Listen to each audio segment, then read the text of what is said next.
حال ہی میں میرا جانا ہوا کل ہسپتال میں ملتان، تو ہمارے نانا جی بیمار ہیں، تو ڈاکٹروں کا کہنا یہ ہے کہ فلاں چیز اس میں لگے گی، وہ اتنے کی آئے گی، 2-2.5 لاکھ کی آئے گی۔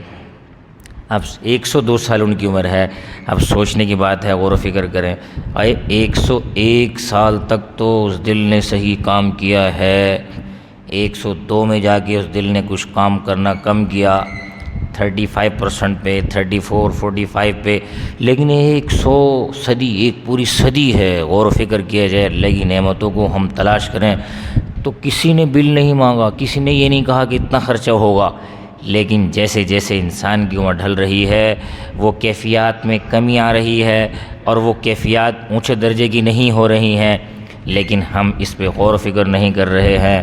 اللہ کی نعمتیں ہیں، فَبِأَيِّ آلَاءِ رَبِّكُمَا تُكَذِّبَانِ، کن کن نعمتوں کو تم جھٹلاؤ گے۔ اللہ نے نعمتیں عطا کی ہیں، اتنی نعمتیں ہیں کہ ہم ان نعمتوں کو شمار بھی کریں، ان کا اظہار بھی کریں تو تمہیں سمجھ میں نہیں آئیں گی۔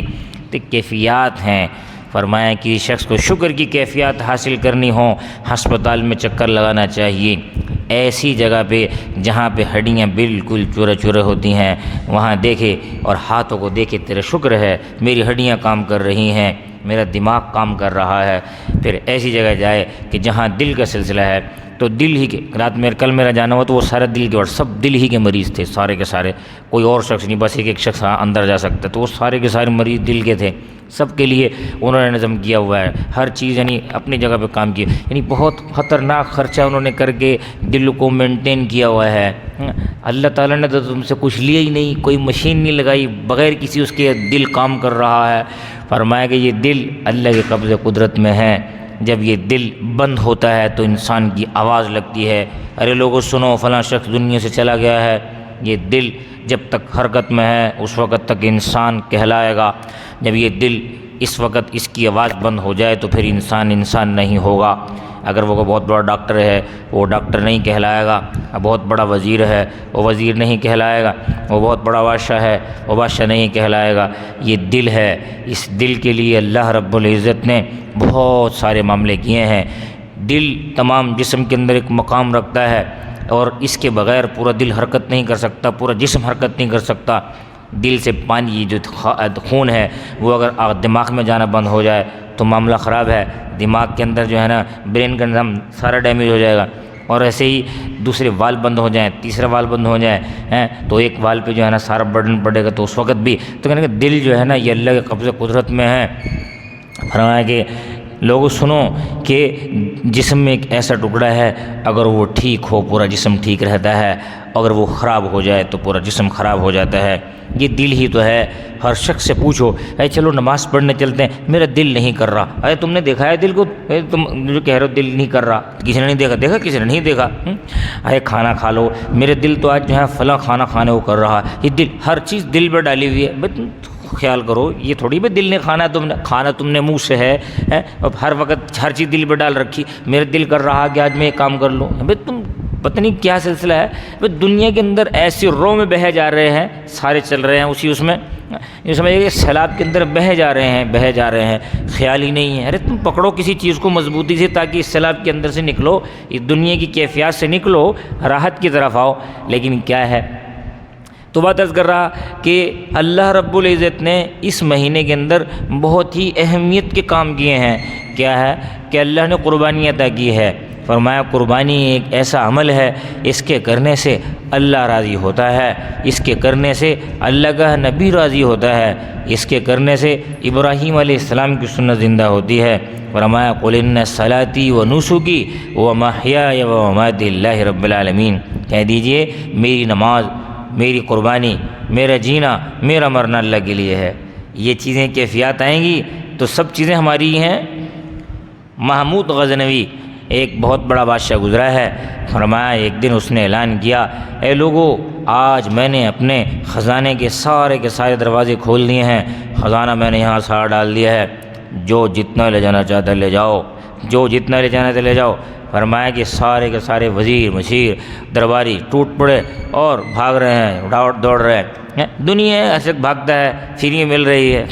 تو ایک پیچھے ان کا جو ہے نا خادم کھڑا ہوا تھا، ایاز، پوچھا کہ تم کیوں نہیں لینا چاہتے، تم بھی جاؤ اس دوڑ میں کہ بادشاہ آپ نے اعلان کیا ہے جو کوئی لے جانا چاہتا ہے لے جائے، تو پھر کیا خیال ہے میں بھی کچھ لے لوں؟ نے کہا ہاں۔ فرمایا کہ بس آپ کے پیچھے ہاتھ رکھ دے، کہتے یہ کیا ہے کہ جب بادشاہ میرا ہے تو سارے خزانے ہی میرے ہیں۔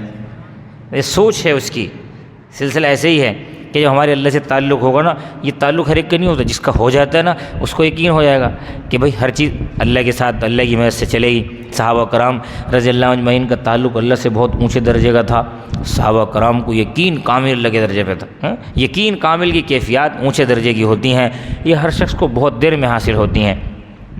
بہت سے لوگ ہیں ان کو جلدی حاصل ہو جاتی ہیں، بہت سے لوگوں کو بچپن میں حاصل ہو جاتی ہیں، بہت سے لوگوں کو ایک زمانہ گزرنے کے بعد حاصل ہوتی ہیں۔ تو فرمایا کہ یہ کیفیات اللہ کی طرف سے ہے۔ شیخ سعدی نور اللہ مرکزہ فرمایا ایک دن جامع مسجد دمشق کی جامع مسجد کے اندر بیٹھے ہوئے ہیں اور پھر اللہ سے دعا کر رہے ہیں کہ اللہ عجیب کیفیت ہے کہ ہم تو جو ہے نا غریب لوگ ہیں، ہمارے پاس تو جوتیاں بھی نہیں ہیں، یہ امیر لوگ ہیں ان کے پاس اچھی شاندار جوتیاں ہیں اور ان کے لیے پریشانی کا سلسلہ ہی نہیں ہے۔ تو یعنی اللہ سے شکوہ کر رہے ہیں۔ شکوہ کرنے کے بعد باہر نکلے تو تھوڑی دور گئے ہیں، ایک چرنگی میں دیکھا ایک چوک میں ایک شخص ہے جو جس کے نہ ہاتھ ہیں نہ پاؤں ہیں اور زبان اللہ کے ذکر میں لگی ہوئی ہے۔ پوچھا کہ بھئی کیا کر رہا ہے؟ کہ اللہ کا شکر ادا کر رہا ہوں۔ اس نے کہا شکر کیوں ادا کر رہا ہے؟ کہ یہ سانس چل رہی ہے اس کا شکر ادا کر رہا ہوں۔ فوراً سجدے میں گر گئے کہ اللہ میں تو شکوہ کر رہا ہوں پاؤں کا، تو نے تو اس کو پاؤں بھی نہیں دیے، میں شکوہ کر رہا ہوں پاؤں کا، تو نے تو ہاتھ بھی نہیں دیے۔ ایک زبان ہے جو تیرے ذکر میں لگی ہوئی ہے، تیرے فکر میں لگی ہوئی ہے، ہم سے سارے کے سارے دیکھ رہے ہیں اللہ نے کتنی کیفیات عطا فرمائی ہیں، اللہ نے ہمیں ہاتھ بھی دیے ہیں، ہمیں پاؤں بھی دیے ہیں، تو فوراً سجدے میں گر گئے۔ اصل چیز یہی ہے کہ جب اللہ سے تعلق ہونا اللہ تعالیٰ رہنمائی فرماتا ہے۔ ایک شخص پریشان ہے، فرمایا کہ پریشانی کے عالم میں عجیب عجیب باتیں کہہ جاتا ہے۔ فرمایا کہ نہیں، استعینوا بالصبر والصلاۃ، اللہ سے صبر کے ذریعے سے اور نماز کے ذریعے سے اپنی مدد طلب کرو، یقین کامل اللہ کے ذات سے۔ فرمایا اللہ تمہاری ساری کی ساری حاجات پوری فرما دے گا۔ اصل سلسلہ کیا ہے کہ اللہ سے تعلق ہونا چاہیے۔ آپ کا کام سمندر میں اترنا ہے۔ فرمایا کہ بزرگوں نے فرمایا بڑوں نے کہ بھئی سمندر بہت خطرناک چیز ہے لیکن ہیرے جواہرات بھی اس میں ملتے ہیں۔ اگر عافیت چاہتا ہے سمندر سے باہر رہیو، عافیت چاہتا ہے سمندر سے باہر رہیو۔ ہاں اگر کچھ چیز حاصل کرنا چاہتا ہے تیراکی سیکھ کے سمندر میں کودیو تاکہ سمندر تیرا کچھ نہ کر سکے۔ ایک شخص کو تیراکی آتی ہی نہیں اور وہ کود رہا ہے تو وہ کود نہیں کر رہا بلکہ اپنی زندگی کو ہلاک کر رہا ہے۔ ہر چیز کو سیکھنا ضروری ہے، سیکھنے کے بغیر کام بنے گا نہیں۔ ہمیں اللہ کے راستے میں نکلنا ہے اور راستہ یہ ہے کہ جو اللہ نے بتایا ہے قل ھذہ سبیلی ادعو الی اللہ، فرمایا اللہ کا راستہ یہ ہے۔ فرمایا کہ قل ان صلاتی و نسکی، میری نماز، فرمایا کہ میری نماز میری قربانی اور پھر میرا جینا میرا مرنا اللہ کے لیے ہے۔ جینا کیا ہے؟ جینا یہ ہے جو ہم روزانہ گزار رہے ہیں۔ ہم نے ایک ذہن میں بات ڈالی ہوئی ہے کہ ہمارے اچھے دن آئیں گے۔ یہ بات بڑی خطرناک ہے، سمجھ لینا توجہ کے ساتھ۔ ہر شخص کی زبان پہ دیکھیں، توجہ سے بٹھائیں اس کو۔ اگر حالات کمزور ہے نا تو بہت عجیب عجیب باتیں کر کہ میرے بھی حالات آئیں گے، ارے دیکھنا میرے حالات آئیں گے، حالات آئیں گے۔ بھلے مانس 40 سال گزاری بیٹھا بھی حالات کی انتظار کر رہا ہے، ارے تو دیکھ 40 سال گزر گئے ہیں، 40 سال کے اندر تو یہ اللہ نے زندگی دی ہے، یہ سانس 40 سال تک تو کر رہا ہے نا کام، اور یہ زندگی 40 سال تک تو چلی ہے نا، تو شکر نہیں کر رہا، بس فکر کر رہا ہے کہ ہمارے حالات ٹھیک ہوں گے۔ یہ حالات والا ٹھیکنے کا سسٹم نہیں ہے۔ اللہ سے تعلق بناؤ، حالات خود بخود ٹھیک ہوتے جائیں گے۔ نبی کریم صلی اللہ علیہ وسلم زندگی کو دیکھو، جس وقت نبی کریم صلی اللہ علیہ وسلم مکے کے اندر ہیں، مکے کی زندگی کے اندر صورتحال یہ ہے، نبی کریم صلی اللہ علیہ وسلم کو پریشانیوں کے اندر گھیرا، مارا پیٹا سب کچھ کیا ہے، طائف کی گلیوں میں مارا پیٹا سب کچھ کیا ہے، لیکن کیا ہے حالات خطرناک آئے ہیں۔ نبی نے تو یہ نہیں کہا میرے بھی اچھے حالات آئیں گے، نبی کا جو کام تھا اس میں لگا ہے، نبی نے کام کیا ہے کہ لوگوں کو راہ ہدایت پہ لانا ہے۔ کسی نے بات مان لی فبہا، نہیں مانی تو اپنا راستہ لیا ہے۔ فرمایا کہ پھر ایک وقت آیا ہے کہ اللہ رب العزت نے مکے کی چابیاں بھی نبی کے حوالے کر دی، پورے عرب کی چابیاں نبی کے حوالے کر دی۔ حالات انسان خود بناتا ہے، حالات انسان خود بناتا ہے۔ ہم وقت کے پیچھے لگے ہوئے ہیں، وقت ہمارا بنائے گا، بھائی ہم وقت ضائع کرنے میں لگے ہوئے ہیں۔ جب وقت ضائع کریں گے تو حالات نہیں بنیں گے اور بگڑیں گے۔ وقت پر اگر بارش آ جائے گی تو ساری کی ساری سبزہ ہو جائے گا، سب چیزیں مل جائیں گی۔ وقت پہ بارش نہ آئے پھر آوازاری ہوگی، ہائے ہائے یہ ہوگا۔ بھائی جب اللہ سے ہمارا تعلق کمزور ہے تو وقت پہ بارش نہیں آنے گی، اللہ سے تعلق ہمارا کمزور ہوگا تو پھر آندھی بھی آئیں گے، طوفان بھی آئیں گے، سارے کے سارے کام ہوں گے۔ ہمارا اللہ سے تعلق ہوگا، آنے والی آندھی وہ رکے گی، ہمارا تعلق اللہ سے مضبوط ہوگا، آنے والی مصیبت وہیں رک جائے گی۔